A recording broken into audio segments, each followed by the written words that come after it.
verse number 4. Anybody still needs? Everybody has, yeah?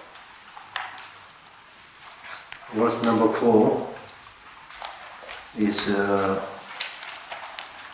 identifying the causes and fruits.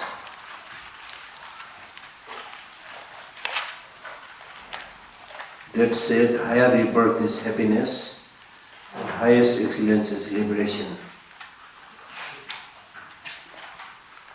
Their sources of attainment, if briefly explained, are faith and intuitive wisdom or wisdom. So higher status, higher rebirth is happiness. It means the happiness that is there within the mind of human beings and the celestial beings. And definite goodness refers to the liberation, which is a state of having eliminated suffering and the causes of suffering by the wisdom realizing emptiness. Alright? And so the causes for this achievement is these two fruits of higher status and definite goodness, which are the fruits or results. The causes for that is faith. In short, the causes are faith and wisdom. Faith means having faith to the Four Noble Truth, the Three Jewels, and wisdom understanding emptiness. So wisdom means wisdom understanding emptiness. Faith means faith to cause-effect relationship. Faith here means kind of trust that there is, if you do good, there will be good. If they do bad, there will be bad. Cause-effect relationship. Infallibility of law of causality.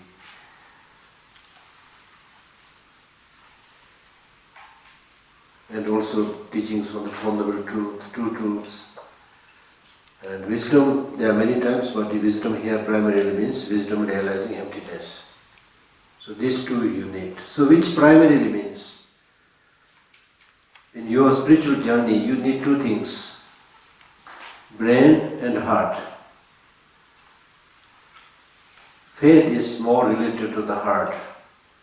Wisdom is brain. That means you need knowledge and also love and compassion. If you have just dry intellectual knowledge and no feeling for others, no faith, it's of no use. Now faith also there are many types. But here we are talking about faith developed by intelligent people. The faith developed by not so intelligent people is that they develop certain faith without any caution, just devotion. Don't ask any question. If somebody says there is a creator God, okay. If somebody says Buddha is omniscient, okay, you never ask a question. So that faith is very shaky. Right? When somebody asks you a deep question, and when you encounter a problem, then you get lost. So the faith should be based on knowledge and reason. So that is called the faith of intelligent people. Intelligent people are supposed to ask questions before they trust anything. Right? Okay.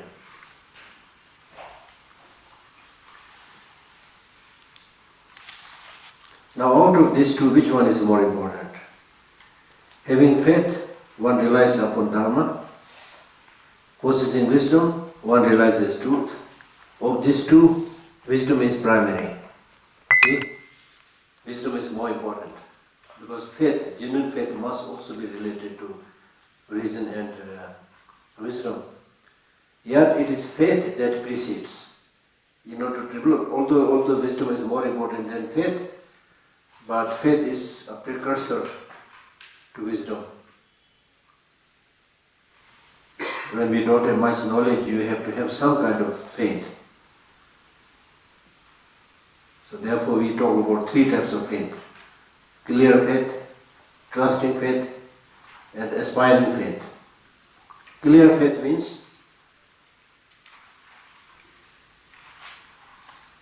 kind of faith that is developed by a lustful person to a beautiful woman. he or she may not know anything, but because he sees this beautiful woman, very clear. Her figure is very clear to your mind, clear faith. Okay? Then trusting faith means the kind of trust or faith shown by an innocent little child to the mother. The mother is not necessarily omniscient, she doesn't know everything, but for the child, he thinks that my mother can solve all the problem. And because of that faith, the mother does solve a lot of the problem of the child. Then aspiring faith. Aspiring faith means faith that wishes to acquire something. Just like the need for water by a person who is suffering from thirst. Thirsty person looking for water. Aspiring. I'm thirsty. I want to get water. And that aspiration itself is very important, because when you aspire something, it almost comes a little bit closer to you. If I put 2 glasses of water here, in front of 2 persons, one not thirsty, one thirsty, the one thirsty, for that person it looks the glass of water is a little bit nearer to him. So that aspiration, wish to become Buddha, wish to become Bodhisattva, wish to get enlightened, that wish itself is very important. Okay? So faith is precursor to wisdom, because it is faith. Faith is therefore really like a mother that produces child. It's the faith that helps in cultivating all good qualities and also protects positive qualities. And people who have no faith, no qualities can be developed. Just like a burnt seed cannot produce any sapling or sprouts. Okay.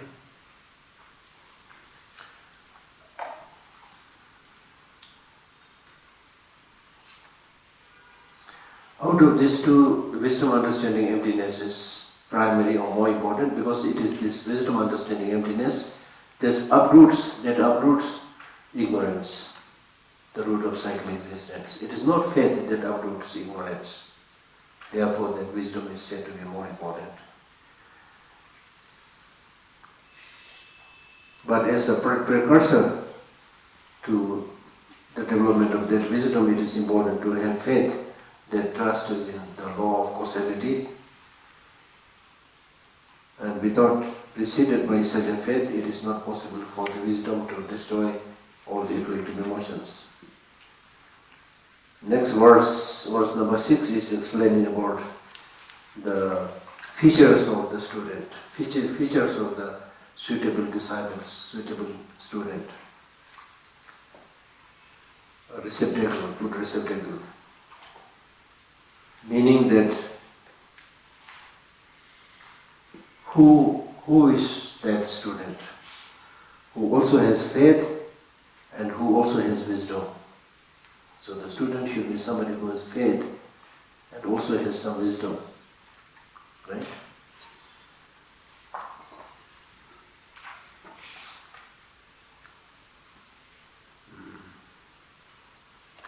Not violating the Dharma. Out of desire, hatred, fear and ignorance, one is called the faithful.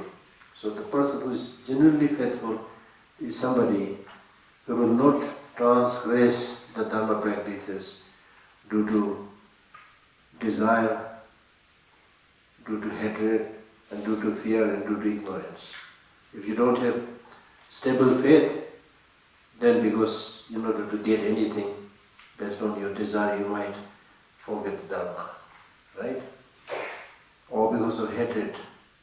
In normal situation, you may look like a person having good faith, but when you develop anger and hatred, dislike somebody, you give up faith. So those who do not violate Dharma out of desire, hatred, fear and ignorance, such a person is called the faithful one. And such a person is really the supreme vessel or receptacle for the teaching on definite goodness. Now, for example, to explain this, for example, not violating Dharma out of desire means, for example, if you have excessive attachment to consumption of meat, and because of that you don't care about your faith and kill animals, that's violating, right, out of desire. And then also with a strong mind to inflict harm upon others. If you really kill somebody, that is violating Dharma. And then fear is, if you fear the order of the king or the president and prime minister, because of this, if you violate Dharma, that shows you are not faithful one.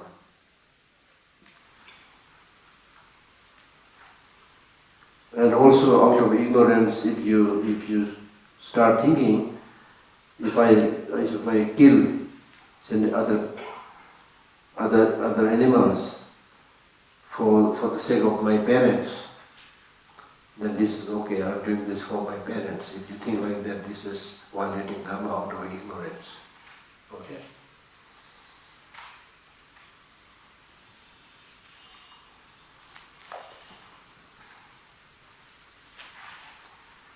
Whoever, having thoroughly examined the action of body, speech and mind, knowingly acts to benefit oneself and others at all times is indeed wise.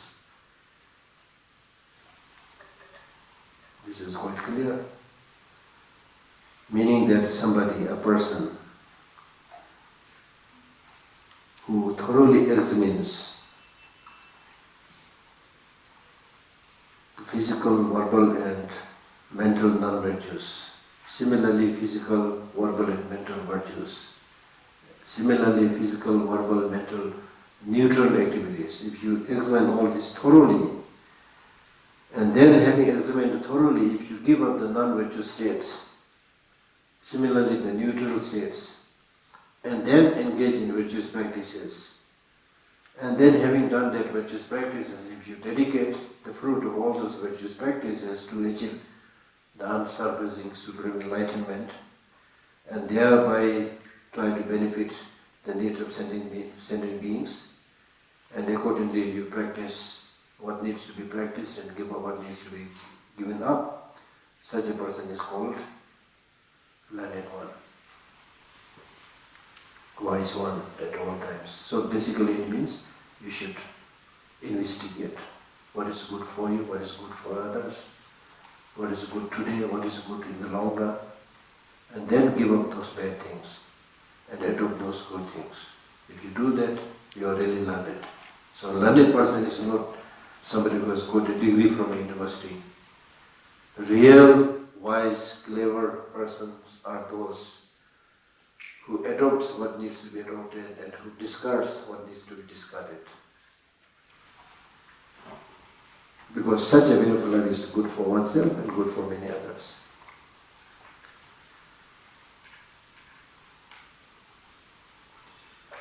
Then the next verse is individually explaining the higher status, the cause and effect of higher status and definite goodness.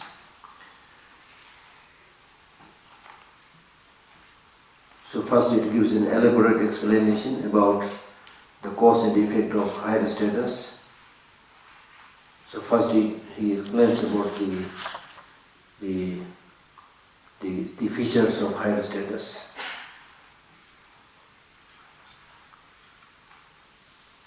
Refraining from killing, avoiding stealing, relinquishing other spouse, forsaking lies, divisive speech, harsh words and senseless talk. Verse 9, abandoning covetousness and malice, and fully discarding false views are the 10 virtuous paths of action. Their opposites are 10 non-virtuous actions. That's quite clear here, right? Then plus, avoiding liquor, intoxicant drinks, seeking proper livelihood, not inflicting harm, giving respectfully, revering the worthy, and being loving are in brief practice of Dharma. So here he speaks about 16 practices for achieving higher states. 16. If you count all of them, it is 16. Alright? So 10 virtuous actions, you know. Are you all familiar with 10 virtuous actions? Okay. This is very important. Now, when we engage in Dharma, what we need to do is, you should refrain from doing anything that is negative, physically, verbally, mentally. And try to engage in positive things, physically, verbally, mentally. So there are so many negative actions, so many positive actions, but if you summarize the major ones, then physically,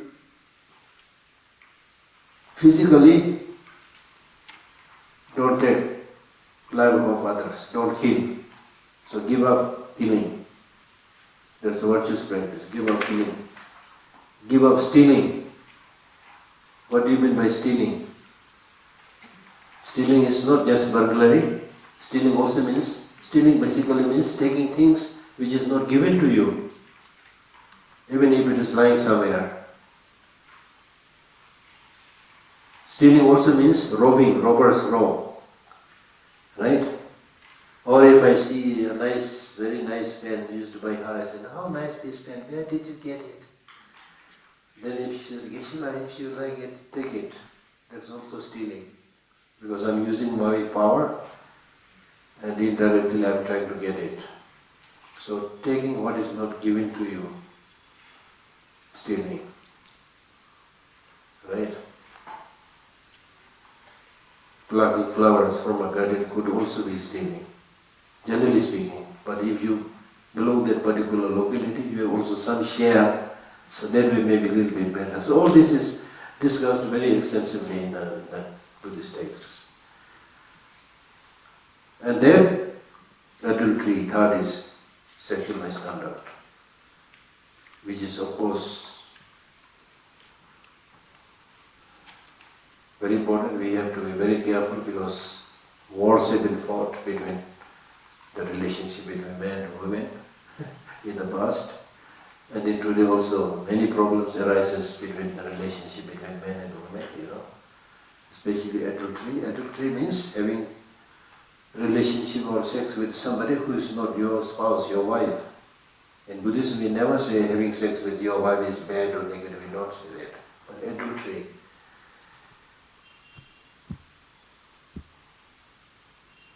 even with your wife, if you engage in sex in improper parts, that is also adultery. So I don't need to go into detail, these are all explained in the Dharamsala.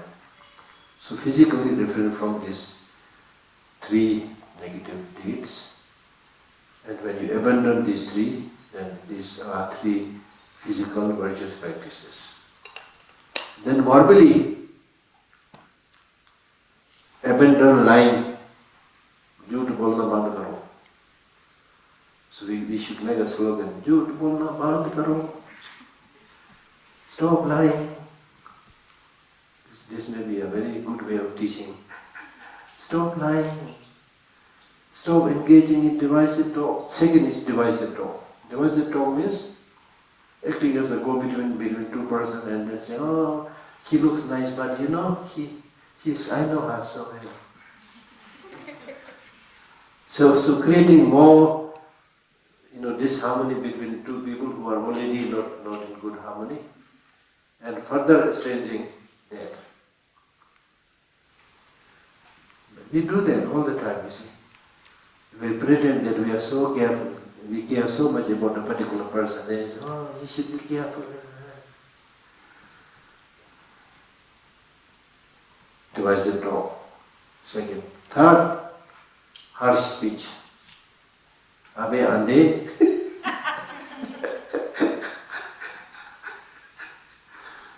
Hey, you blind? Harsh speech. In Nagarjuna's letter to the friend, he says, your speech should be like honey. Everybody who hears what you are saying feel pleased, it doesn't hurt anyone, wants to listen more. It should be honey. If not possible, at least like a flower. Should not be like a field. But there are some people, whenever there's something hurts everybody, she will be there. Because your speech can... There is an English saying which says, a tongue which has 5-6 inches can fell a person 6 feet tall. And there's Tibetan saying which says, the word you speak does not have the sharpness of blade, but it can chop other people's heart into pieces. Because we are very sensitive, We all like praise. Right? So, harsh speech. That means take care of your speech. We have 2 eyes, 2 ears, which means see the reality by yourself, listen to the stories from all sides, speak less, only one mouth. Right? Because if you look at the structure, as I briefly mentioned earlier, if you look at the structure of the body, every part of your body has a different function. Accordingly it is arranged. Like tongue, for example, it's not going out, it's inside. So its job is only when the food comes in the mouth, primarily, right? And the nostrils are down, right? Not like the pea outside, no? Because our human nose is not meant for scavenging. It's also not for smelling other people's. But it's to see whether you are smelly or not. Yeah, I think so. Anyway, this is a digression. So, not here. The 4th one is idle gossip, chattering. This is one very comfortable way of spending time. Especially this is a common sight that you see in villages, The mothers and the daughters, they are sitting out there chatting and then, brushing the, hair or whatever, Such a nice time, right? And then talking about everybody. Mostly talking about other people, Right? So gossip may not necessarily be a very bad negative karma, but it wastes a lot of your time. And sometimes if you not be careful, if you keep on talking, saying many things, it might be hurting somebody sitting next to you. Right? So instead of gossiping, recite mantra.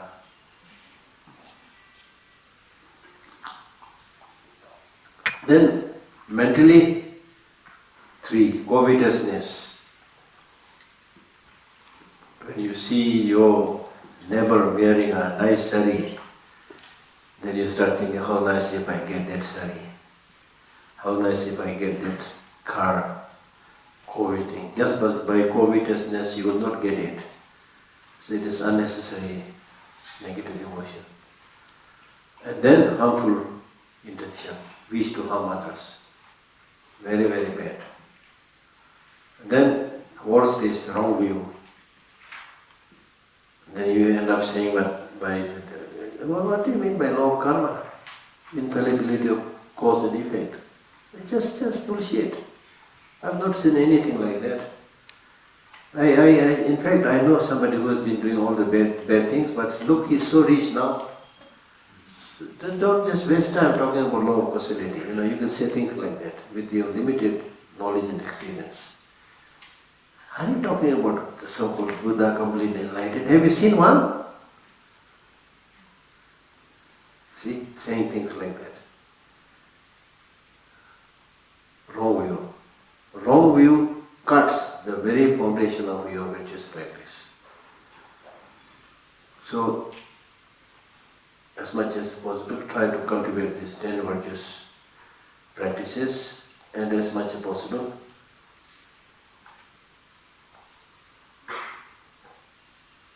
what am I saying? As much as possible, try to do away with the 10 non-virtuous actions.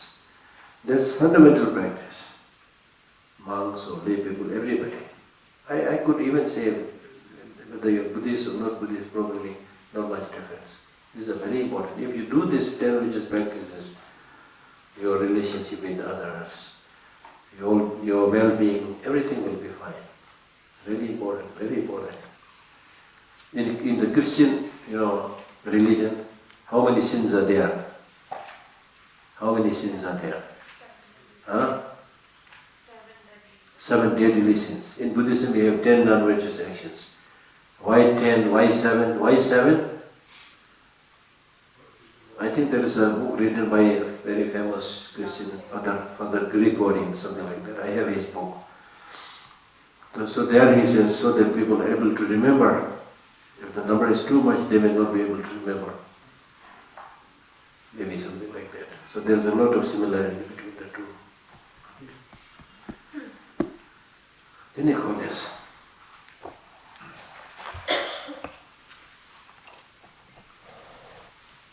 Okay.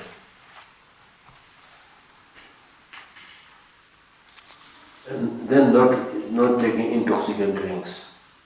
Because if you take wine or beer or other intoxicant drinks,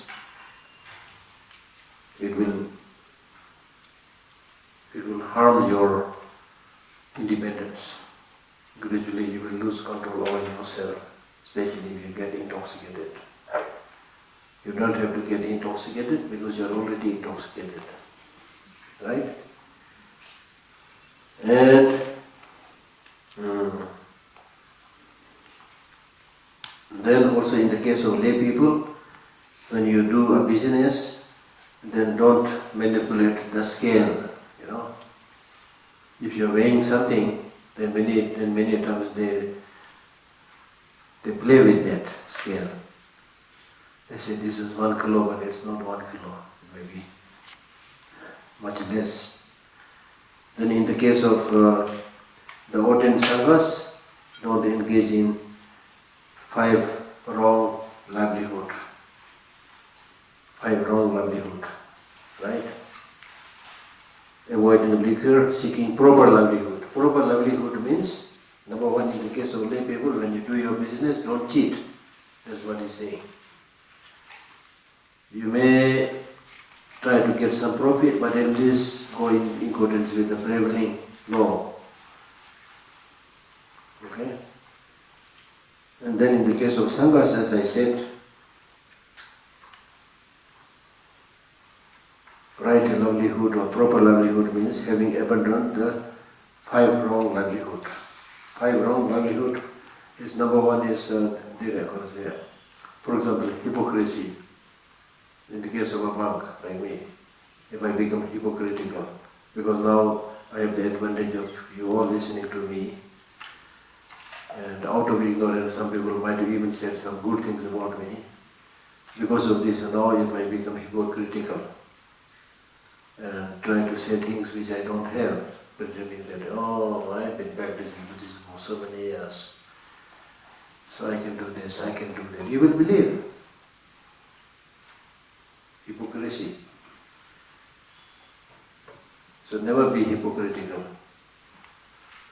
These days, unfortunately, if you are hypocritical, more people follow you.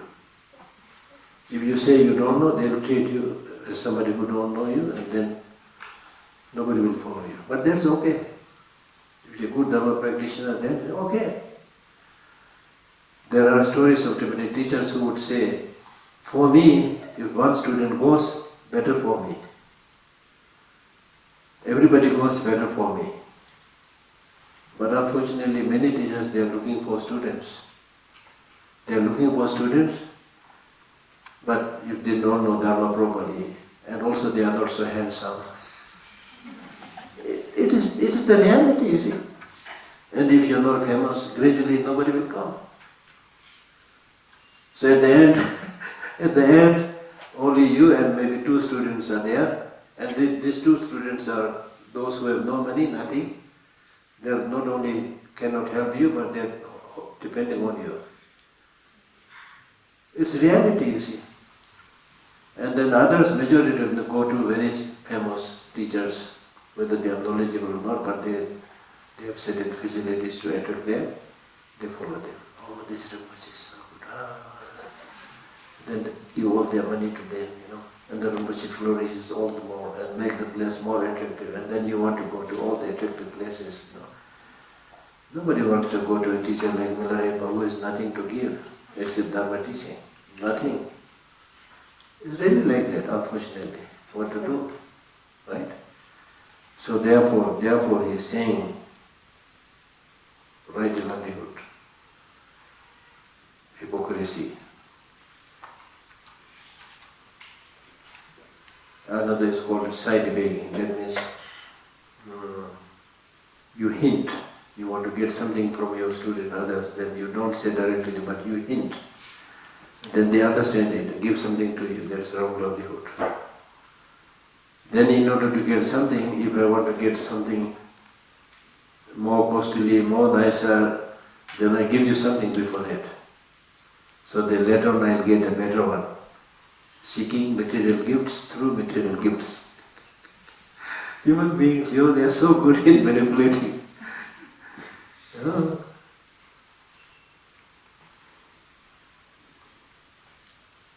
I've seen lamas, so-called lamas, when a rich benefactor is coming, they all go to the airport to receive that person with flowers and this and that, A poor student is coming, nobody will go to receive them. So it's not that the lama is good for the student, but good for the money, the wealth. And then taking things forcibly, as I mentioned, because I am a teacher, I have more power. And then, this pen very nice, give it to me. You will not refuse. Taking forcibly. Khasa. Then flattering. Oh, your coat is so nice. From where did you get it? It looks so warm.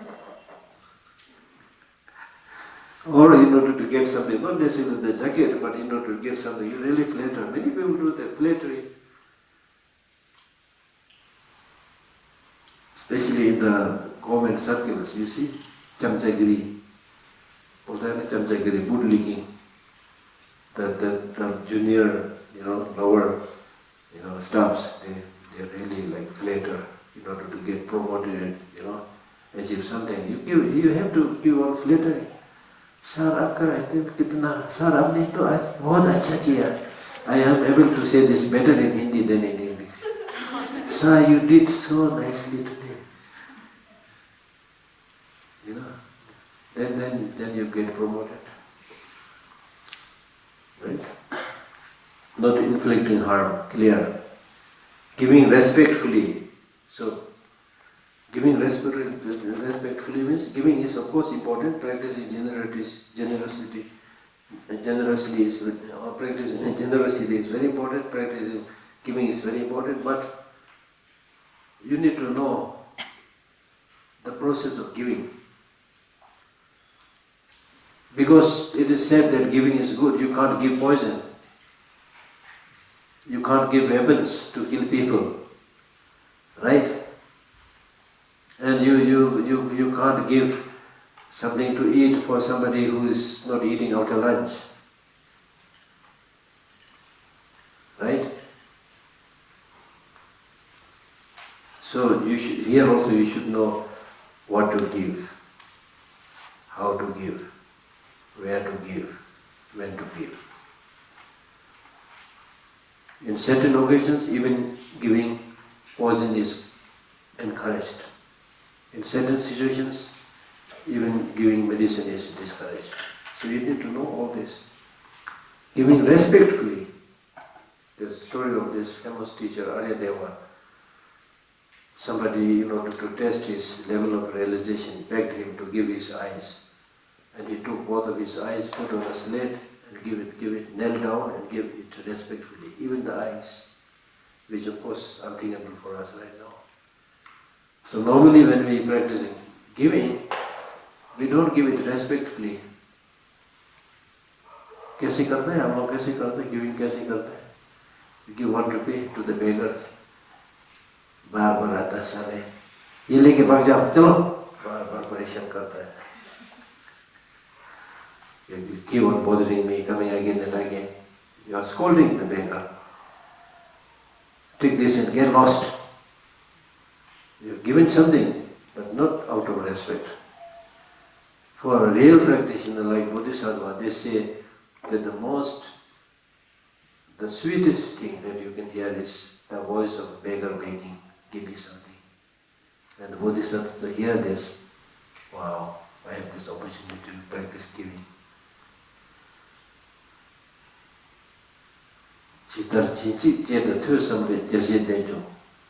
Just by thinking, hearing the voice. So that's the meaning, giving respectfully. Revering the worthy. Revering the worthy means in today's society, those people who are really worthy of respect, we don't respect them. But those people who are not worthy of respect, we pay respect to them because they have money, they have power. The corrupt politicians, the corrupt, completely rotten politicians. सारा हुआ बोलता हिंदी में सारा हुआ राजनीति वाला उनको हम लोग रेस्पेक्ट करता है. People who have power, who have money, we respect. People who are really, really kind and compassionate, we don't respect.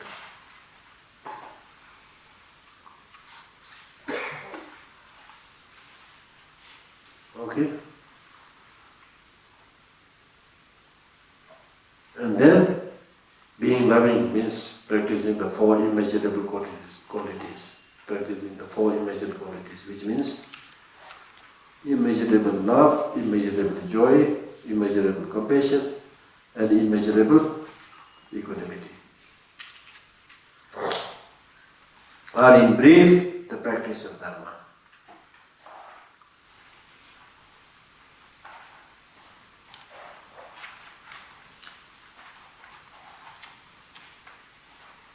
Then the summary of the 16 dharmas for actualizing higher status.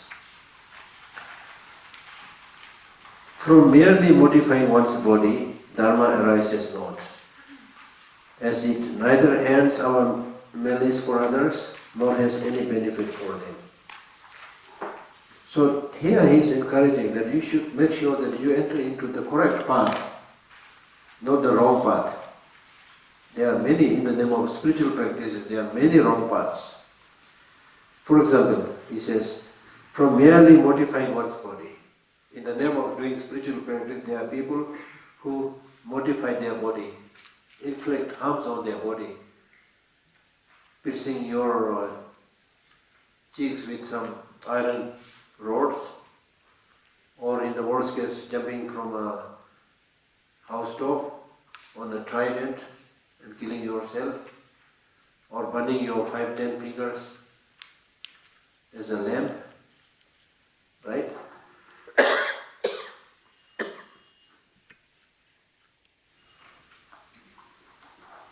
Because this is not practice, because merely modifying one's body, dharma arises not. Because it neither ends our harming others, it neither ends our harming for others, and nor it is benefiting anybody. If you torture yourself, how it is going to benefit others? It's not going to benefit others. But there are so many wrong teachers and wrong customs, it's difficult to stop. Or in the name of practice, starving yourself. Right? And verse number 12. Who are those people who engage in the wrong path, who go in the wrong path?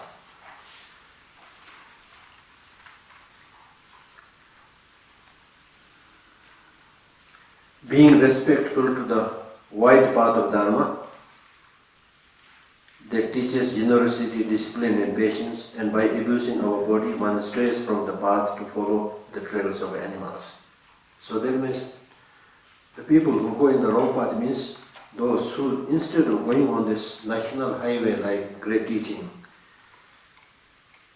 which teaches generosity, discipline and patience, so instead of following that national highway like well-known path, if you abuse your own body, many people abuse their body, torture their body, and then one strays from the path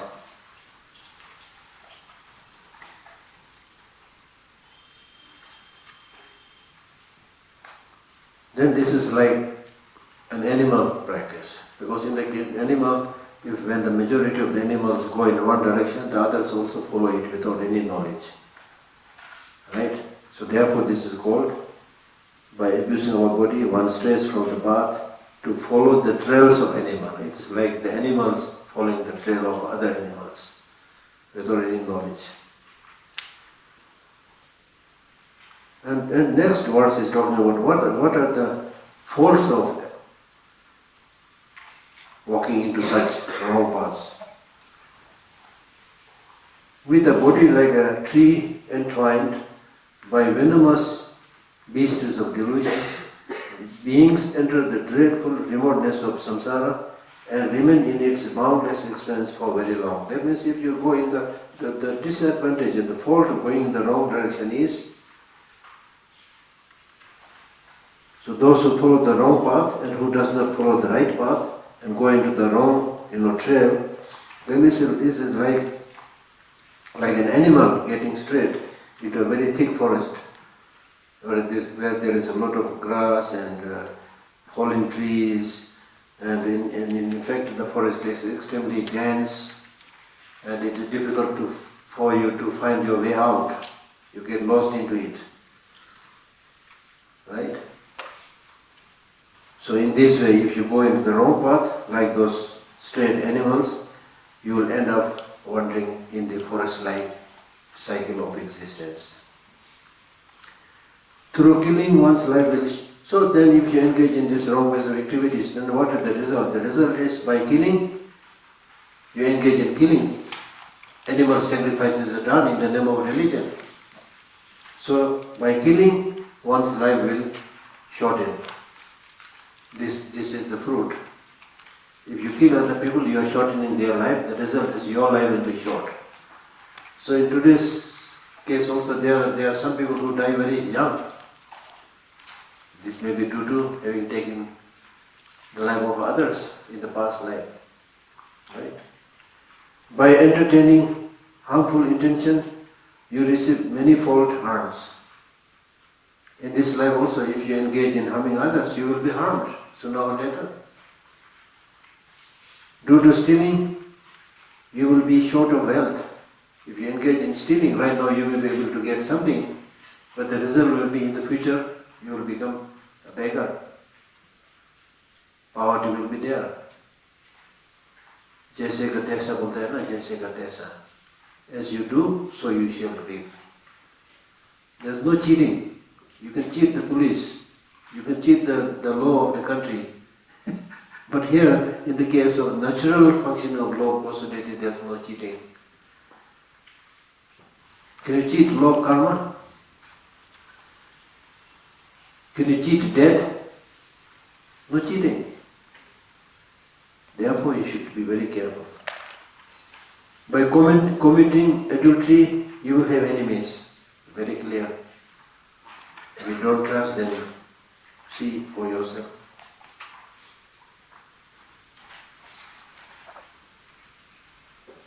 By telling lies, you will be discouraged. So, he's talking about the negative result of all the 10 non-virtuous activities. By telling lies, you will be discouraged. Through divisive speech, you will lose friends. Due to harsh words, you will hear the unpleasant.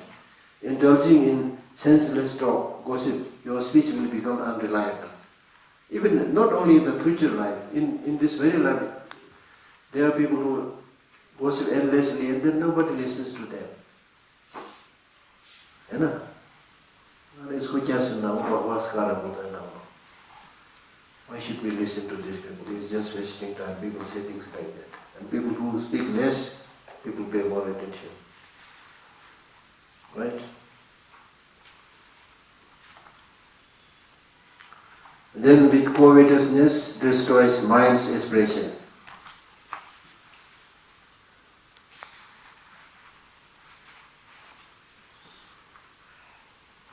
Meaning that when you have covetousness,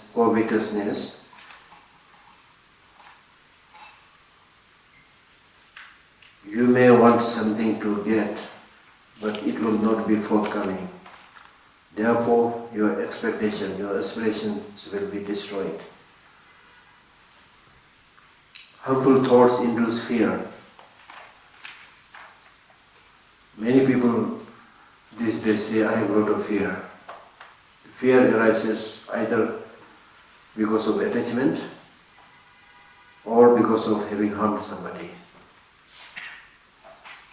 False views lead to destructive thoughts. Consumption of liquor confuses our mind. Due to not giving, one becomes poor. See, this is again interesting. Normally we think if I keep on giving, I will become poor. If you keep on giving, you will not become poor, you will become richer. Or at least in terms of happiness, scientifically they did a test. Who is happier, the receiver and the giver? They found that the giver is happier than the receiver.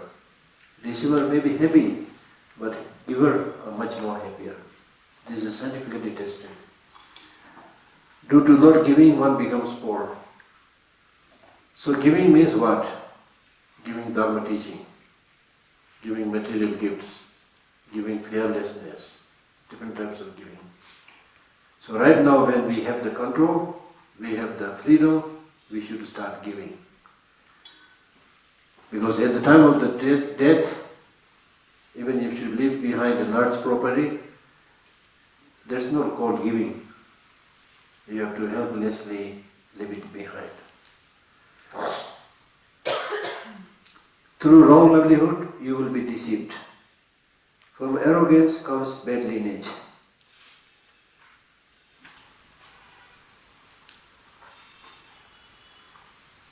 And due to jealousy, you will have a meager presence. Then the next verse is saying that as a result of this maturation of these non-virtuous deeds, you will go into negative state of existence.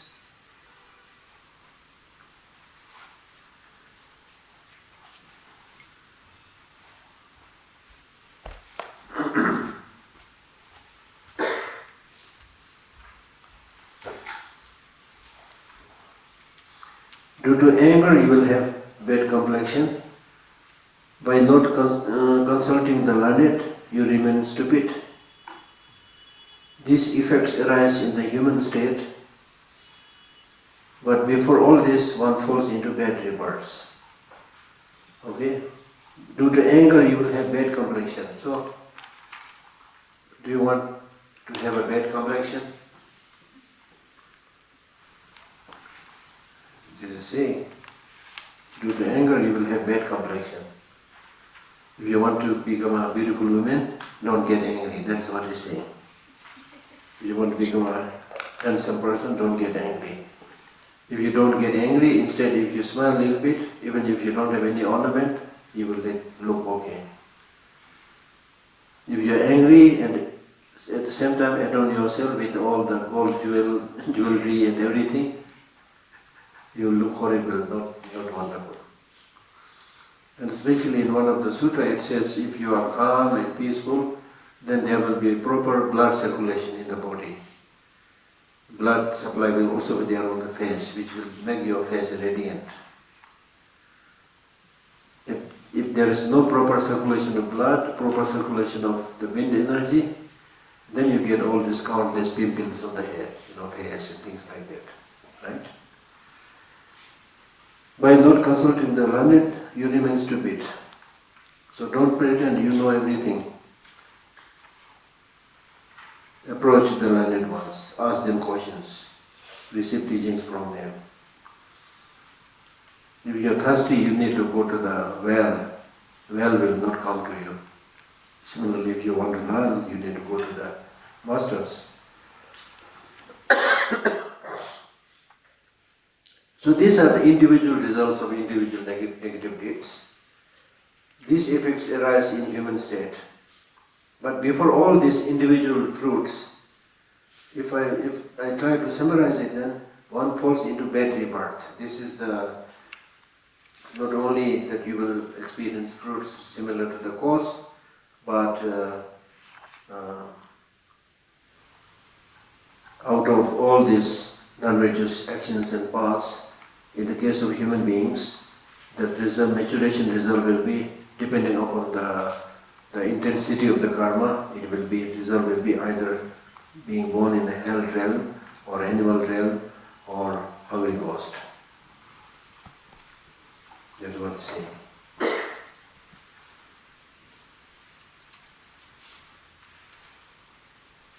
And what comes as opposite to the fruits of the non-virtuous actions, desire, hate and arrogance, and the actions they create are non-virtuous. Opposite to this, non-desire, non-attachment and non-ignorance, and the actions they create are virtuous. From non-virtuous comes all suffering, from all bad rebirth, and all bad rebirths as well. From virtues comes all good rebirths and happiness through all our lives. Don't need any explanation.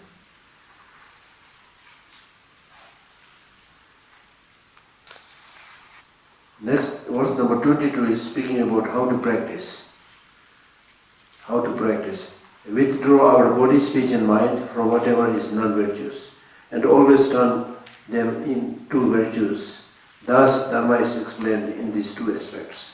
Basically two, refraining from negative deeds, engaging in the positive deeds. That's Dharma practice.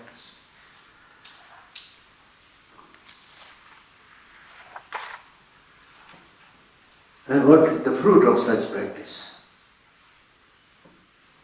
What is the fruit of such practice? The fruit of such practice is this Dharma releases us fully from the states of hell, hungry spirit, and animals.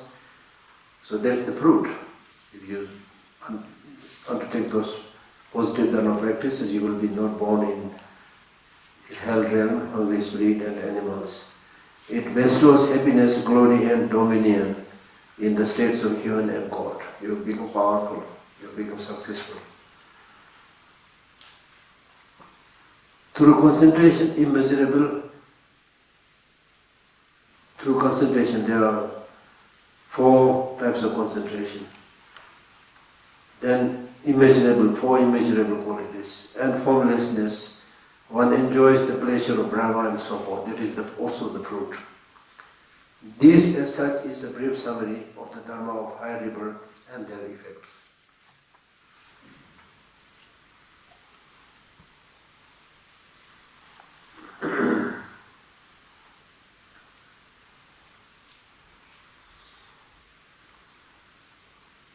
Next is speaking about the cause and effect of definite goodness. How this is explained in the sutra and how the king is asked to practice that.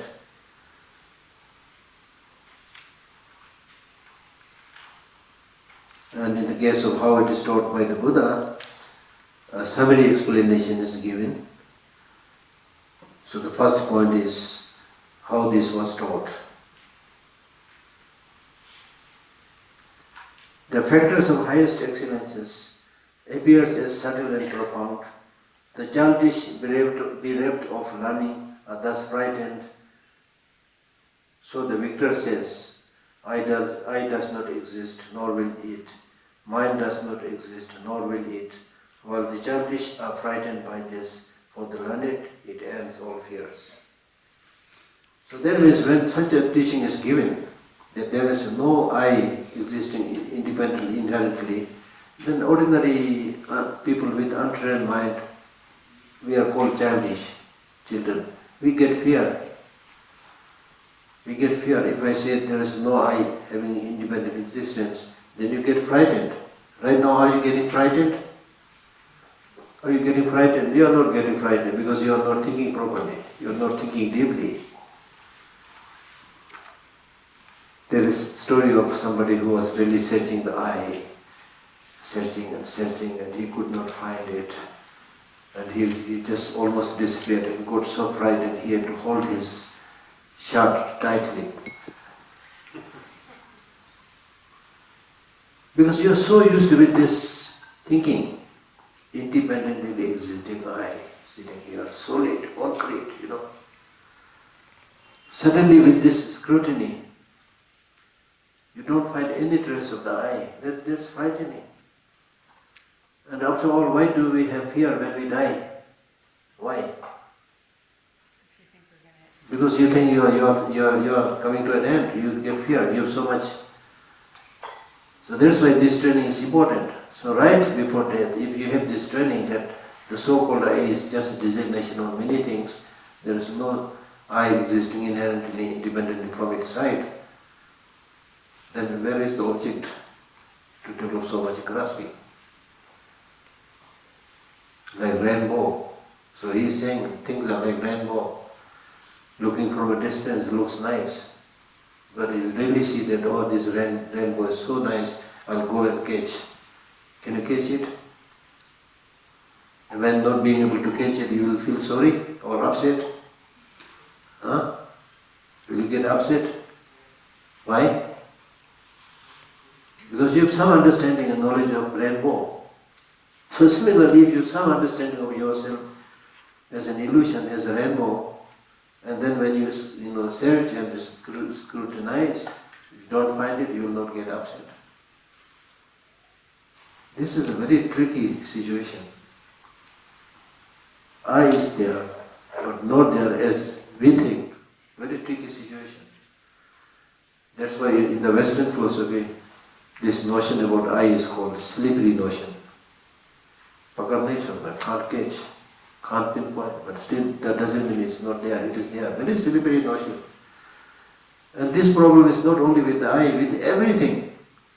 When you don't scrutinize, don't examine, leave it like that, then everything looks nice. This temple is there, last year also I came here, several years I have been teaching here, it's same. Is it same? Is it same? No? What? Same temple. There was this gentleman who came to Buddha requesting him to give a teaching. Buddha said, yes, I'll give you teaching, but first go to the river and take bath, wash yourself and then come. Then he took the bath, came back, said, now I took the bath, can you please give the teaching? The Buddha said, no, you have to do a second time. Go again and wash yourself and then come. Then after having done that, he came back to the Buddha and said, I did the second kind of washing. The Buddha said, did you wash in the same river or different river? He said, just like us. He said, same river. Buddha said, impossible. The river keeps on running. You can't wash in the same bath in the same river twice. This applies to everything. But we don't see things like that. We see it's the same person, it's the same place. So this topic is very not easy, really not easy.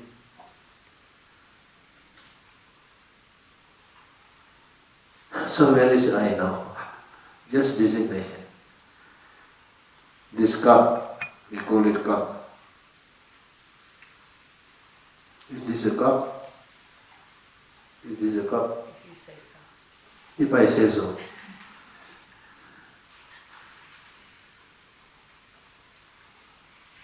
Instead of saying this is a cup, if I say this is the microphone through which I am speaking right now, what will you say? You will say Geshe Lhakdor now. Geshe Lhakdor now. Insane. Because in order to communicate, we had given a name, calling it a cup, just for communication. And there is no problem with that. Then I said, okay, cup, no problem now. Just for communication. Apart from that, there is no cup existing inherently from its own side. Just a designation. This is how things function. Right? So therefore, the more you develop this understanding about selflessness of person and phenomena, the more it will help you reduce all kind of negative emotions, anger, jealousy, and so forth. Because there is no target now. To whom you should get angry? Where is the person? To whom you should develop attachment? Where is the person? Is this person worthy of developing too much attachment or too much hatred? Where is the person? And if you look closely with the nature of that person, even if you look at the body of that person, it's just a poor, fragile body.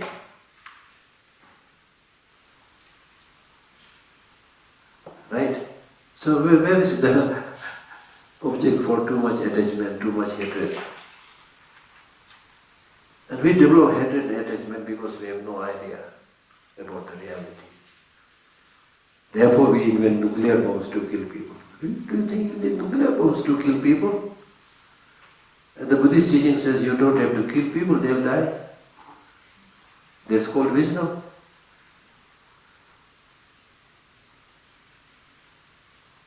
So it is because of this lack of understanding that we are unnecessarily experiencing so much problem in the world. Therefore it is really, really important to study a little bit, reflect a little bit, and help people see the reality.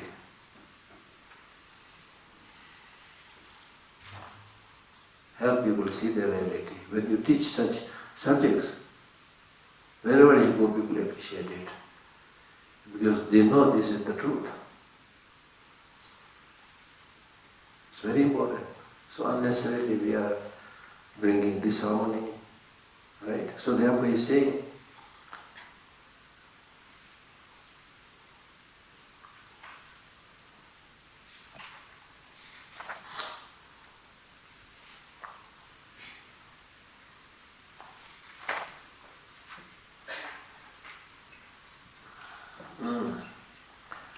the factors of highest excellence appear as subtle and profound.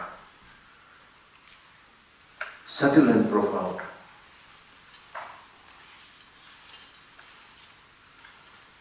Because the factors or the practices that leads to definite goodness is what? Subtle and profound. Because we are talking about wisdom, understanding emptiness. We are talking about selflessness of person and selflessness of phenomena. And this is difficult for ordinary people to understand. Therefore this is called subtle. Whenever we talk about emptiness, many people say, oh, it is so difficult. Therefore it is called subtle. It is called subtle because it may be subtle. It's also called subtle because we don't pay attention to it. Is it subtle? When we talk about emptiness, do you think this is very subtle? Compared to conventional. It is subtle, of course. That's why the Buddha did not give his teaching immediately after he got enlightenment, because it is so subtle, people will not understand it. Instead, they will develop fear. So emptiness means what now? Emptiness means emptiness of inherent existence. Easier said than done. When we say emptiness of inherent existence, it's okay, this is true, correct answer. But the problem is, we tend to identify inherent existence and existence as one. So when I say emptiness of inherent existence, you might think emptiness of existence. There's no existence, therefore you get frightened. As I mentioned earlier, you get frightened. अब क्या होगा? इस दवा ने तो मुझे ही खत्म कर दिया. What should I do? This teaching has just destroyed me. What should I do? So therefore it is important to make a distinction between independent existence and existence. Independent existence is not there, but existence is there. So your existence is just a designation, dependent on many things. Right? Your existence is not from your own side, without depending on anything. Unfortunately, this is what we tend to perceive. So therefore this is, number one, subtle. Subtle because ordinary people will not be able to understand it. Subtle because simply by employing conventional methods you will not be able to realize it, therefore it is subtle. And this is profound because you will not be able to fathom it. It appears only to the mind of the learned ones, but people who have not much hearing, they get frightened. So therefore it is said the best way to teach emptiness is teaching it from the other side. Interconnected reality, interdependent reality. Interdependent reality and emptiness are the two sides of the same coin. So instead of starting from emptiness, start from interdependent origination. Because things are interdependent, therefore there is no independent existence. So emptiness means empty of independent existence. Let's make this one very clear. Things exist, right? You exist, I exist, all of us exist. Things exist. When things exist, there are only two ways of existence. Either they should exist dependently or they should exist independently. There cannot be a third possibility. Dependent existence and interdependent existence, these two are mutually exclusive. There cannot be a third possibility. It has to be one of them. So let us choose now which one is true. In the case of the rest of the phenomena, do they exist dependently or independently? Say it loudly. Dependently. This cup exists dependently? Do I exist dependently? Do you exist dependently? Do the permanent phenomena exist dependently? Permanent phenomena. There are, within the phenomena there is impermanent phenomena, permanent phenomena. Impermanent phenomena is easy to say exist dependently because it is dependent on causes and conditions. But what about permanent phenomena? Do they exist dependently? What is permanent? Permanent phenomena. What is that? Something that is not something that exists, but not product of cause and condition. Exactly. Nothing that exists without. Just like that, when you study grammar, just like abstract qualities, whiteness, Patience. whiteness. Okay. Whiteness is not white; it is abstract quality.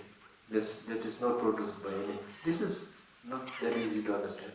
But that's a designation. Just like emptiness. So we say it is permanent. But still it is designated because it is designated by the mind.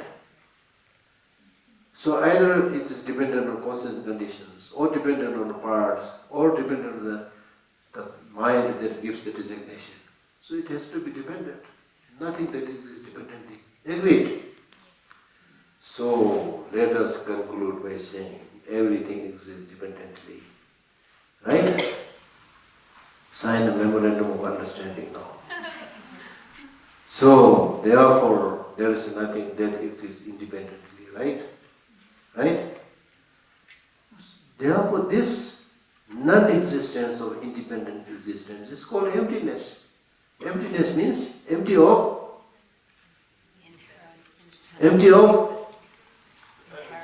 independent existence. Independent existence is not there, therefore empty of independent existence. So emptiness means nothingness, not nothingness. Emptiness means empty of independent existence.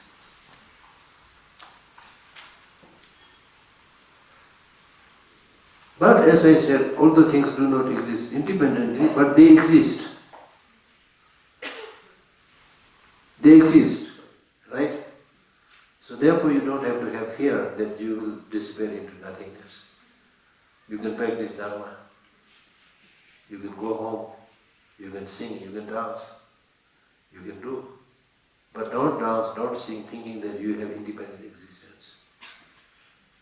Because if you start thinking you have independent existence, then the moment you think like that, you will again get obsessed with that. Even if you are somebody who is a very good singer, has a very good voice, that voice also has a dependent existence, not independent existence. So because of that, don't get arrogant. So this way it is useful. Right?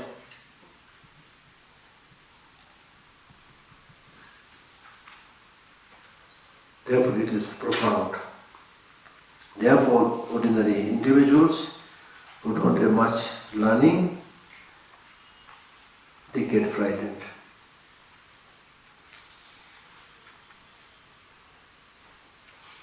So therefore you need to understand this profound teaching on suchness and interdependent origination, through whose realization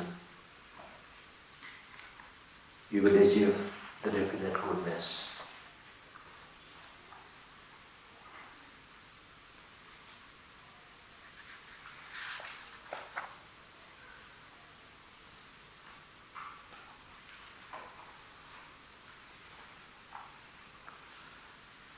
So therefore, whether you will have fear or have no fear depends on whether you are a learned person or an ignorant person.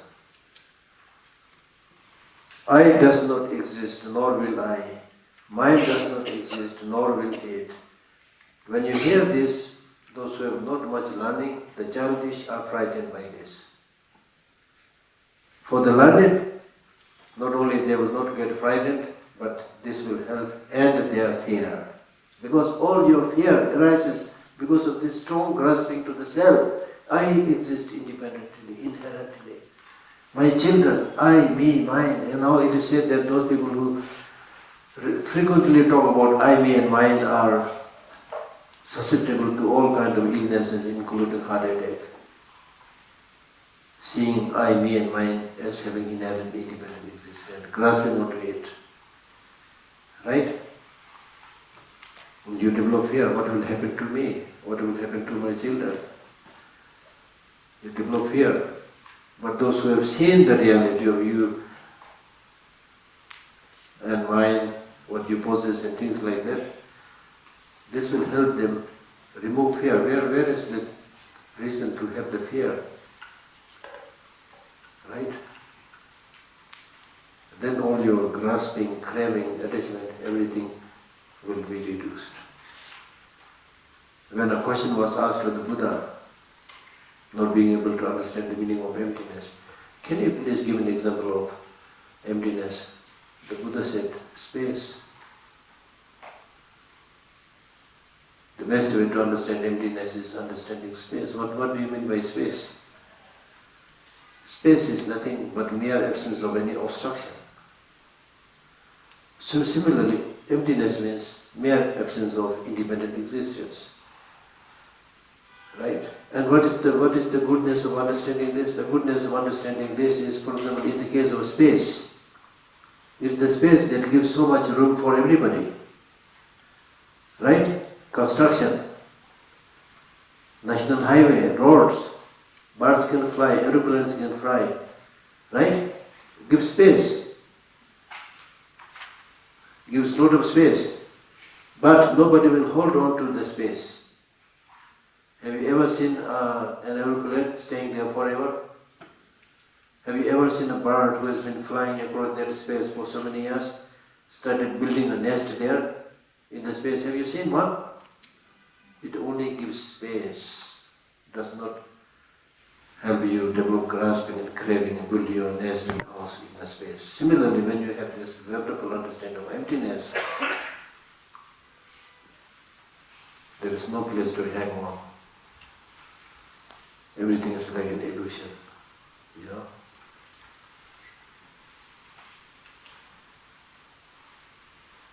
And when we are not able to understand it, then we develop fear.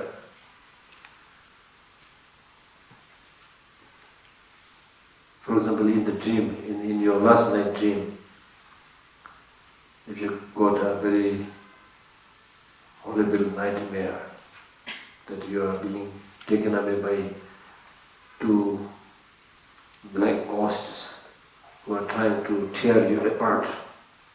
Did you develop a lot of fear when you are sleeping? Yes, right? But when you wake up, do you still have that fear?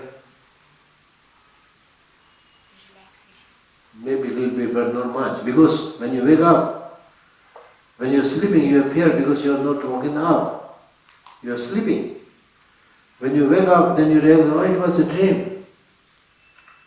So similarly, whatever is happening in this world, nothing is inherent, independent existence. Everything is like a dream. Then there's nothing to lose and nothing to gain, actually. No point grasping onto anything. Right? Nothing to lose, Nothing to gain. Therefore, Nagarjuna, in his famous text, I think, Fundamental Wisdom, he says, to whom emptiness is possible, everything is possible. To whom emptiness is not possible, nothing is possible. Because meaning, if emptiness is not possible, meaning if emptiness is not possible, instead things exist independently, then things are as they are. Black is black, white is white, man is man, woman is woman. There's nothing you can do. No cause effect, no meditation will change that. But thank God it's not like that. Things are devoid of independent existence. And because of this, things devoid of independent existence, but things exist, therefore you can do good karma, have good result, do bad karma, have negative result. Right?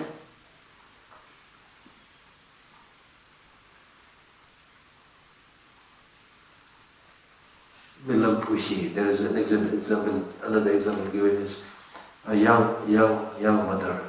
Somebody gets a dream of being a young mother.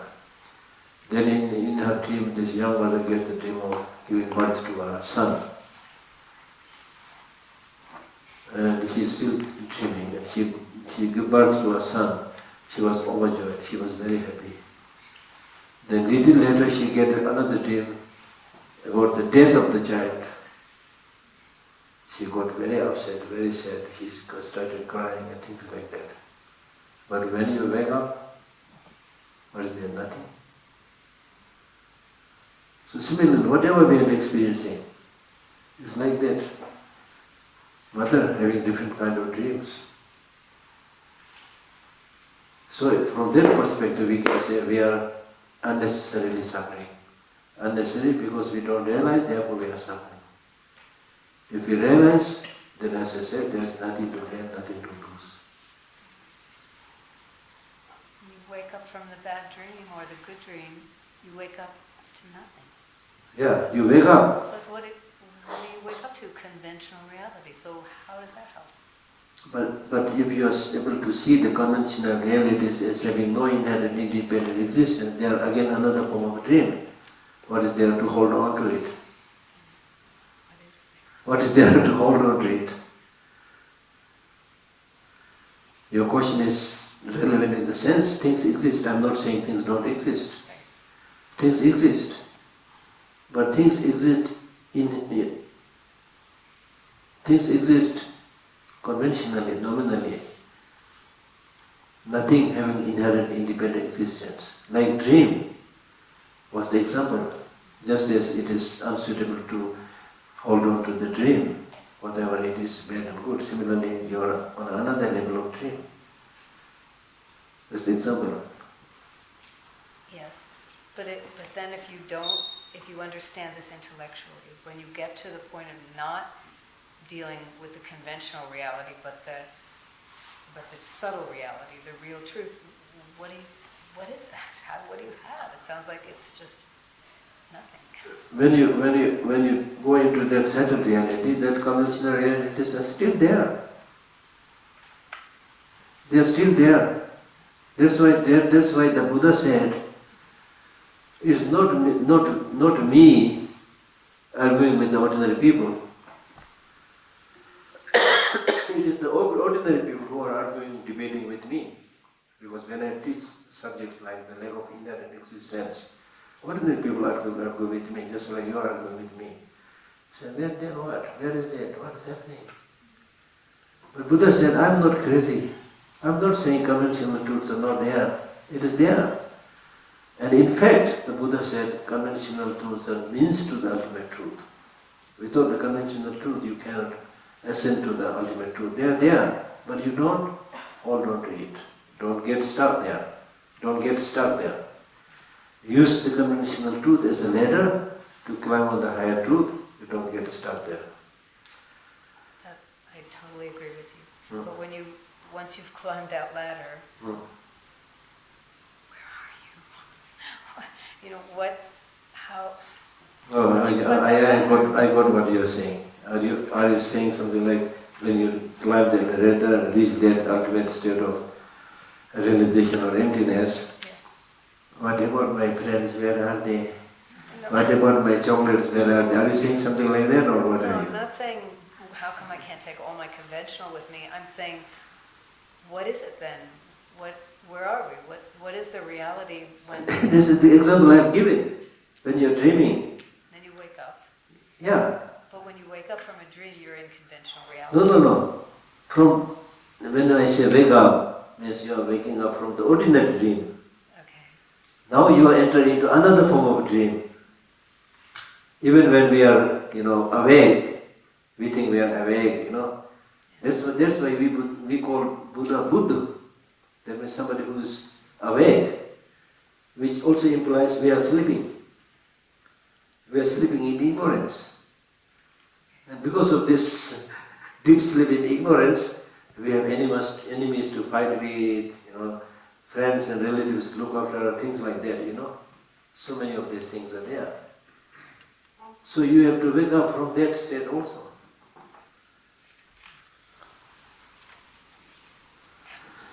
All right. I don't know what I'm saying. I got confused and she confused me more. Now these are really like easier said than done. There are so many. How much difference does it make with proper mind? That is the point, That is the point. The point is, much of our suffering is our own creation. That is what he's saying. Our own creation means we create the suffering because of misconception of reality. So get rid of those misconceptions, you will be happier. Nothing to hold on to. No enemy to fight. Something like that. Right? But that of course, all these needs, like, for example, in Shantideva's Bodhicharya, there is a statement which says, when you continuously practice these things and develop a level of understanding, then you will be able to see your body another piece of vegetable. If people want to cut it, no problem. It's like cutting the vegetable. Right now when we hear this, we'll get frightened. How can we do this? Because of grasping. Because of grasping. The other day I was watching a small clip where there was a gentleman who was pretending to be ironing the cloth. Near there is a bed on which the wife was sitting there with her legs a little bit out. So this man who was not ironing usually, he was pretending to be ironing. And women thought he's really, the wife thought he's ironing. So he took this iron and put it on her feet. And she screamed and shouted, "What the hell are you doing? My leg is hurt, how can I go to work tomorrow?" Then the man laughs and says, "It's disconnected from electricity, there's nothing. It's your mind waking up." I'm not saying 100% created by mind, but there may be some effects from the object also. But again, that can be controlled by the mind. Very complicated subject, right? But suffice it to say that much is how you think. Happiness, suffering, right?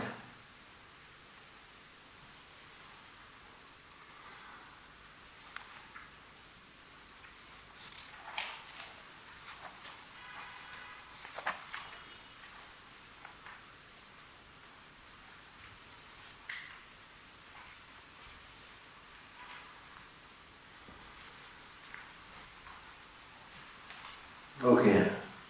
So next verse number 27 is saying that such fears arise because of grasping to the self. Sentient beings without exception arise due to grasping of I. For beings having a grasping of mind, the one speaking solely to benefit, thus said. The one speaking solely to benefit means Buddha, who always speaks to benefit others.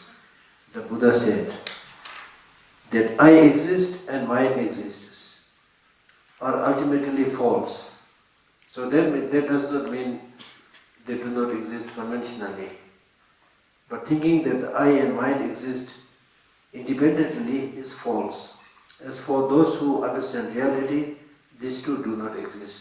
That means who really understand the emptiness, like of inherent existence of I and mine. These two things do not exist. They are not there.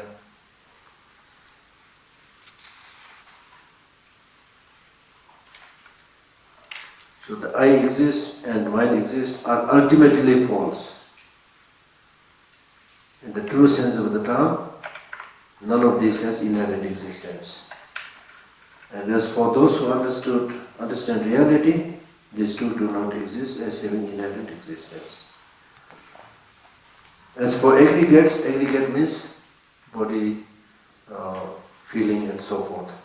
As for aggregates arising from the grasping of I, the grasping of I itself is ultimately unreal. For that who see this unreal, how can its production be real? So similarly, these physical aggregates, which arises from grasping of I, since the grasping of I itself is false, unreliable, so therefore the aggregates cannot also be true, they are also false. Just like you cannot produce the right fruit from a wrong seed.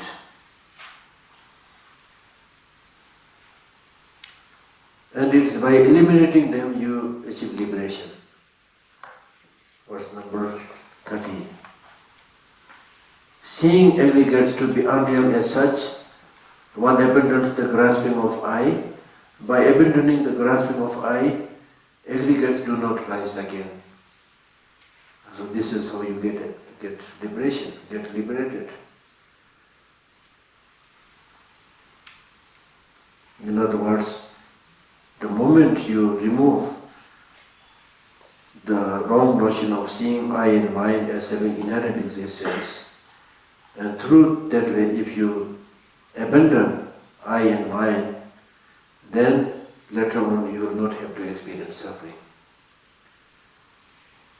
Suffering here means the truth of suffering, which you will be able to remove and then achieve liberation. So this is basically saying, in order to achieve liberation, you need to see the aggregate and the self as having no inherent existence. Okay. Okay, some questions?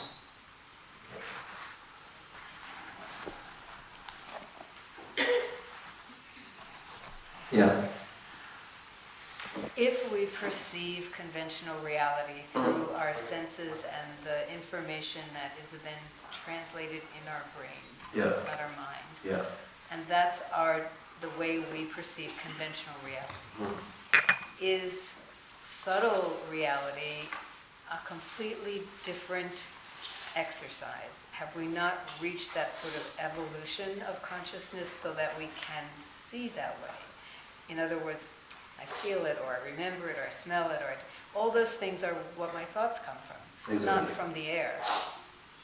And I don't say subtle reality comes from the air, but I'm wondering if we do not need that kind of crutch, the conventional reality perception crutch, if we then reach the mind training of is there another level of our consciousness that we just have to reach to be able to see this clearly? Yeah, when you deal with the five senses, you're not necessarily thinking about the ultimate nature of the five senses. Ultimate nature. Ultimate nature means like the eye sense is impermanent, that's one nature, but not the ultimate. You go beyond that, go deeper, then you will find the ultimate nature of that eye sense power is emptiness there also. So even our perceptions are conventional until we understand. Absolutely, absolutely. Because we get lost into the conventional reality. That's why Buddha had to teach these two truths, conventional truth and ultimate truth. conventional truth is colorful, is enticing, mind-boggling, Such a nice jacket, such nice pen, such nice camera, there's so many conventional, so many varieties, So we go lost into it. We suffer, because in this conventional world there are so many things that you try to achieve, so many things that you try to discard, not being able to do it, so much suffering. So therefore, to get rid of suffering, for the time being, give up this colorful world and enter into one test, as we call it, which is the ultimate nature of everything. Shunyata. Right? So, but that is basically saying that ultimate nature, the shunyata, is not something somewhere outside the conventional truth. That conventional truth, like for example this cup, ultimate nature of this cup is also emptiness. So without the cup, I cannot talk about emptiness of the cup. You can, without understanding emptiness, you can still drink the tea from the cup. All those things are there, but are you okay that you just drink the tea, wash it, and then are you okay? Is that enough for you to deal with your suffering? That's what it's saying. So if you want to go deeper, then you also need to realize it's not enough to say my cup is, I got it from Paris, it's so beautiful, nice. You also need to think about other aspects, that this cup is also fragile. It is also going to break one day. And then the cup also, it's like the so-called cup is a mixture of many things to put together. There's nothing that is existing independently from its own side. So in this way you enter into the ultimate realm. Okay, yeah. Yes, there's 1, 2 hands rising, one hand falling, one hand rising. I don't know what is happening right now. What I'm about to ask might be very controversial, and before I say this, I want to say that I mean no disrespect. I just want to understand. Be disrespectful, no problem. If karma is real, Yeah. then when the invasion of China into Tibet happened, Yes. what about the 1,000 monks who were displaced? Huh? What about the 1,000 monks who were displaced? How Yeah. does karma work there? Yeah. And also, if we were to talk about this nothingness, Yeah. then doesn't the fight for Tibet become meaningless? Because, and yeah, just that. Number one, when you talk about karma, you are talking about karma not only of this life, you are talking about karma of many lives. And also, of course, this life. Which means Tibetans, for some generations, not necessarily many, there were times in the history when Tibet was very powerful. It's not that Tibet lost its country all the time. Tibet was militarily such a powerful, country whose army went into the capital, Xinjiang, in China, and captured it, and then came up to Ganges River, captured up to it. All this are there. So it's not the case that Tibetans always been losing their country. But the truth is that for maybe, I don't know how many generations, for a few generations, people are simply like, money baby, That's what I'm saying. You remember I earlier mentioned that the cause of problem is not only ignorance but inaction. I said it intentionally, especially this emphasis on inaction is probably from me these days. Because of inaction, you are dealing with nasty neighbors. If you don't defend your border, just recite mantra. And Buddha never said recite mantra, your food will come. He never said. He's talking about spiritual elevation, not about getting material food and success in the world, ordinary terms. So therefore, we did not do the right karma to defend the country, to make necessary development. So we lost our country. Simple. And there is no shame in saying that, because Tibetans, like any other people, including monks, they commit all kinds of mistakes, we all do the same thing. Then what was the other one? Nothingness. Yeah, nothingness. So that is total misunderstanding. As I mentioned earlier, if emptiness is possible, everything is possible. That means, emptiness means empty of independent existence, but not empty of existence. Existence is there, convincing of reality is there. That's why you have to do, you have to work. Right? Right? So emptiness means not nothingness. And in fact, because of emptiness, you should do spiritual practice, you should make development in your country, because it's only by dependent relationship, it's only by working hard you can make progress. Emptiness is just giving the space for you to do many things. And if you don't do, then we'll be the loser. Yeah. And then also the word karma, many people misunderstand karma. They know, it's all your karma, so why should you bother? Karma actually has no fatalistic notion. Karma means working. Do good, have good. Geshe, as we have been talking about the emptiness, Yeah. we also have talked about the rainbow, right? So we already know that it's too beautiful, like rainbow. Everyone likes it. Everyone like to watch it also. But when it gets when it goes off from the sky, it's not like we sit there crying over why rainbow is gone and something like that. So can we say that here we have understand the emptiness of rainbow? So that's why we are not lamenting over it. No. Not understanding of emptiness, but understanding of one reality, small reality. So you can take this small understanding of small reality as an example to understand emptiness. And in the Buddhist text, the example given is when you see your face in the mirror, if you want to clean your face and make sure there is no spots here and there, you look at the mirror. But the face, the reflection that you get in the mirror, is that the same, is the real face? Is that the real face? It's not the real face, right? It does not exist inherently from its own side. But depending on the mirror, the face that looked at it, many things come together and you are able to see the reflection. And because of that you are able to clean it, just by looking at it, there's certain things you can do. But that doesn't mean that face in the mirror exists from its own side. So similarly, everything that we perceive is like reflection in a mirror. Not only in mirror, now these days so many things you see in the television.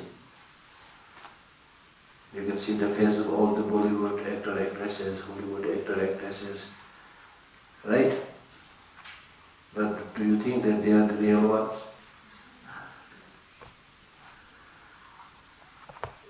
Yeah. Geshe, the Buddha got enlightened when he realized this wisdom of emptiness, right? So is it because he also have went to these two teachers before being enlightened? So is it there wasn't any concept of emptiness before that, before Buddha got enlightened? Before Buddha got enlightened, it looks like that. Because Buddha was a searcher, always asking questions. The law of nature was there even before Buddha. Emptiness was there before Buddha. Emptiness was there from time immemorial. It is just not. It's nothing holy or sacred. It's the way things are. But the problem with us is we don't see that. That's what I was emphasizing. The problem with us is we don't see things as they are. वक्त नहीं है हमारे पास. I have no time. I have time for many things, but I have no time to try to see the deeper reality. I have no time. All of us saying that. I have no time. Why should I bother my dear head?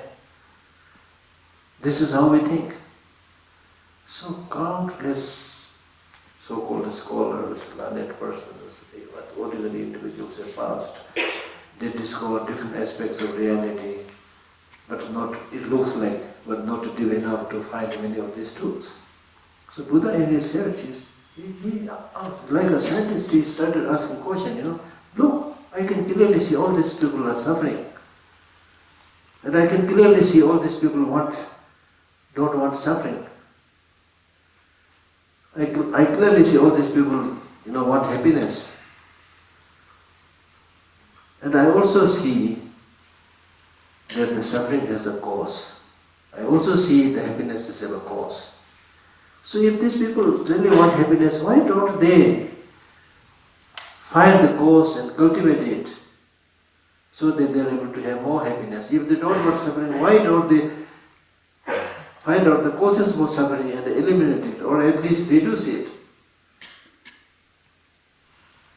And then he found the happiness is a cause, the suffering is a cause. Then the first teaching that he gave us, no, you don't want suffering. Suffering comes from cause.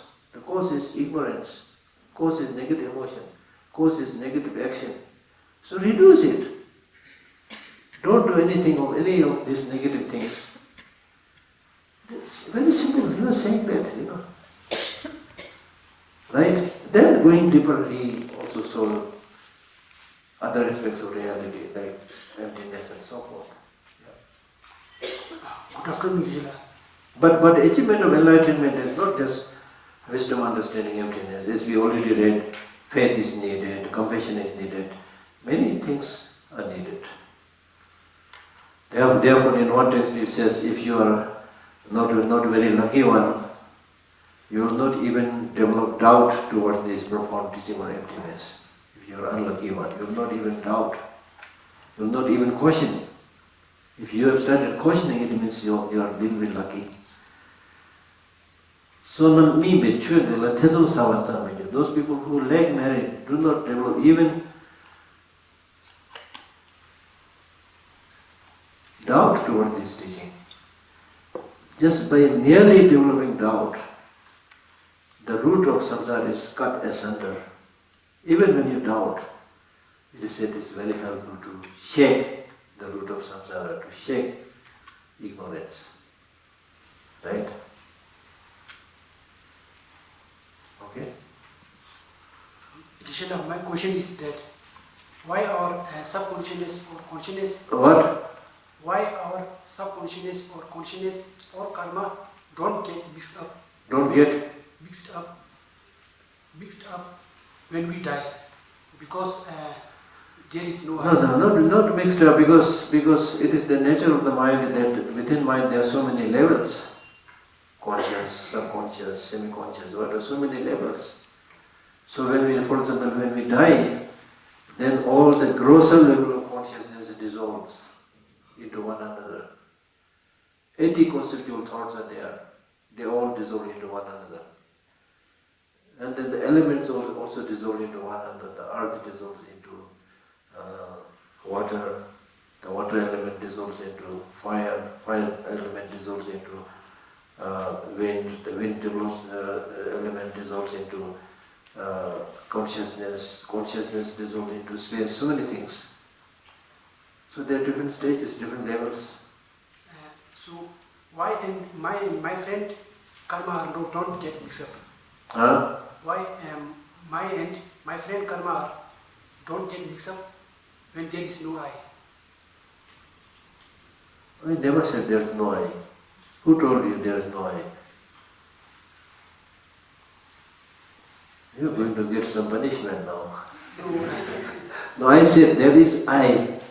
There is no independently existing I. There is I. So whatever you do, you will have to experience the fruit, not some other person. So it's not getting mixed up.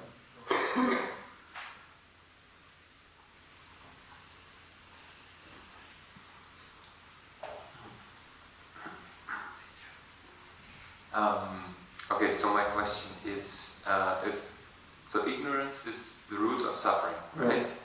So then our ego is kind of the protagonist of that. Ego is an English word. Okay, it's the English word. Okay. So I don't know. What do you say? Okay. There probably may be good ego, bad ego. Okay, right? So how can we let go of our ego and liberate? So this is what I'm saying. Because If you say ego, there may be positive ego, negative ego. You don't have to let go positive ego. But there is a valid I and a fabricated illusion. Exactly, I, exactly, right? exactly. So how can we learn to distinguish between those? Because I think most people can't, right? If they're not enlightened. To distinguish between the valid I and I depending upon the work and job done by the I is called bad or good. In order to reduce negative emotions, you don't have to get rid of I. Therefore, you should make a distinction between the wrongdoer and the wrongdoing. The wrongdoing must be criticized. The wrongdoer, the I, must be given opportunity to become better. Like you, for example, you sometimes commit mistakes, sometimes do good things. So because you commit some mistakes, I can say, oh, eliminate this person. No. Right? okay. And do we have to have a pardon? So you say you don't need to let go of the ego. Not let go. Let go means grasping to the self as having inherent independent existence. That kind of negative emotion must be abandoned. Let go of such graspings. And can you do that by yourself, like alone? Of course, by alone meditating, of course. or do you need to have a guru? No, it's a process. You need to learn from others. You need to read books also. You need to contemplate and think by yourself. Many things together. There's not no one cause, one condition. In Buddhist practice, everything that we experience comes from multiplicity of causes and conditions. There is not just one cause and one condition which solves all the problems. Not possible. For example, as I mentioned, wisdom understanding emptiness is very important, but wisdom understanding emptiness alone will not lead you to enlightenment. You need bodhicitta, you need compassion, you need love, so many things. Yes? Geshe-la, Yes. I have a question that arose the day when I was doing the Kora, and I saw all the photos of the self-immolated people, especially year 2012 and 13. And well, how is the karma, let's say, for those people different from the one of a suicidal person? And since here Nagarjuna says, for example, that in the name of the practice we should not be starving ourselves, how is that difference different from the self-immolation? Number one, you need to know, as I mentioned earlier, anybody who is a monk does not necessarily mean she has very high level of understanding. This applies to all these self-immolators. Who they are, we don't know. Some may be very highly realized, many may be ordinary person having disliking to the Chinese government, wanting to do something for the country, you know, very ordinary level, they self-immolate themselves. It depends. I can't just say what kind of motivation each of these monks have. But from our side, we really wanted that none of these people undergo this kind of self-immolation. But it's such a tricky situation. You can't say anything. For those people who say, oh, don't do that, very difficult to say. Right? It's a very tricky situation, you see. But strictly from Buddhist viewpoint, if you are somebody who is genuinely committed, no self-grasping, and really want to change the world, then you self-immolate yourself and thereby be able to bring about a big transformation. If those things are foreseen and those things are possible, you can theoretically commit it, you see. There's this story of Buddha who saved the life of 500 merchants by killing this one merchant who was trying to kill the other 500. So clearly seeing that this person, if not eliminated, is going to kill 500. So it is said that with compassion he killed that one person. So such, theoretically speaking, such things are possible. But then who are you? How can you judge their motivation? Difficult. Yeah. Then ordinary people say, oh, he's brave, he died for the country, things like that.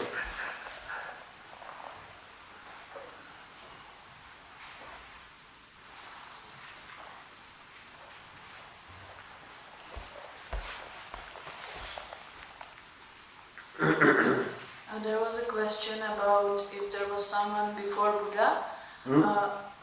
So there was a question before, just 10 minutes ago, there was a question about if there was someone who realized emptiness before Buddha, and according to my understanding, the mind of Buddha had some continuity even before he came.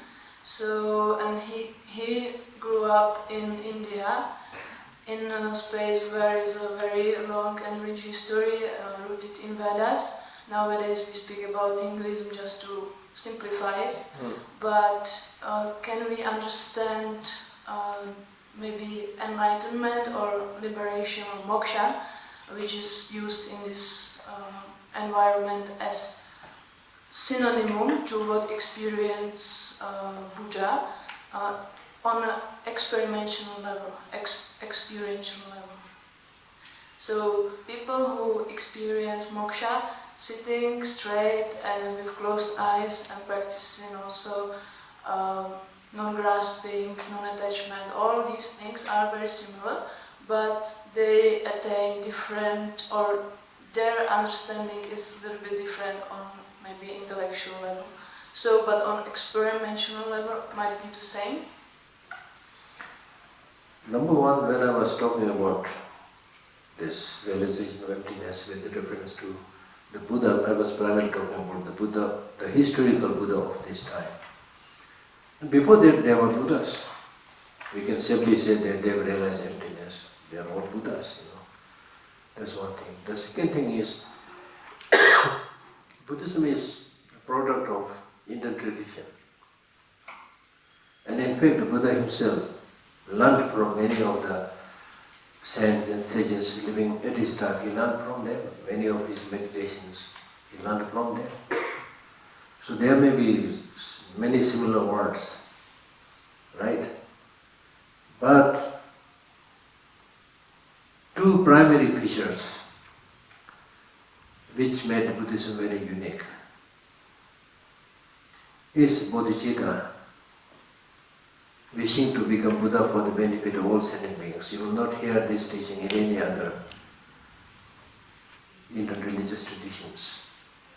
Bodhicitta, the wish to become Buddha for the whole benefit of all sentient beings. That's not there. Second is wisdom realizing emptiness, anatma. Majority of the Indian traditions, they talk about atma, not anatma.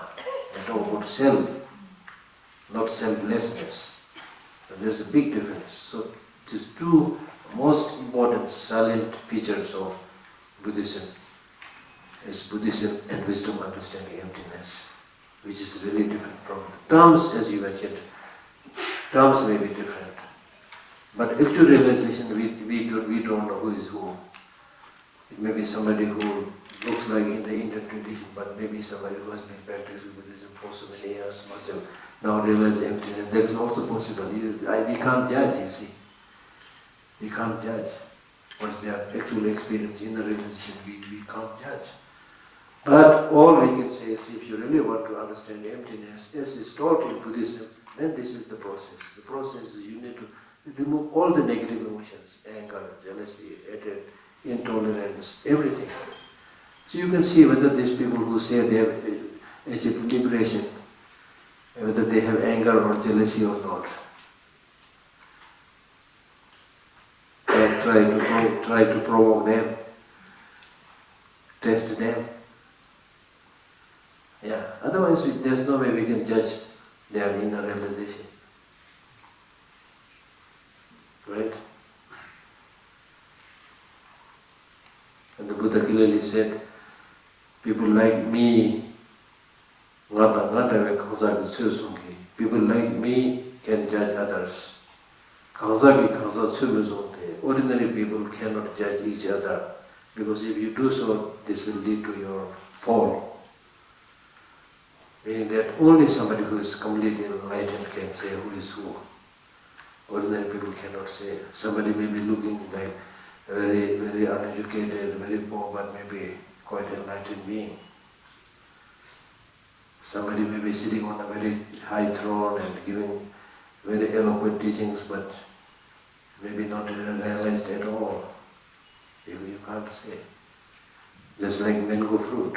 Some are ripe outside, not inside. Some are ripe inside, not outside. Some are ripe both outside, inside.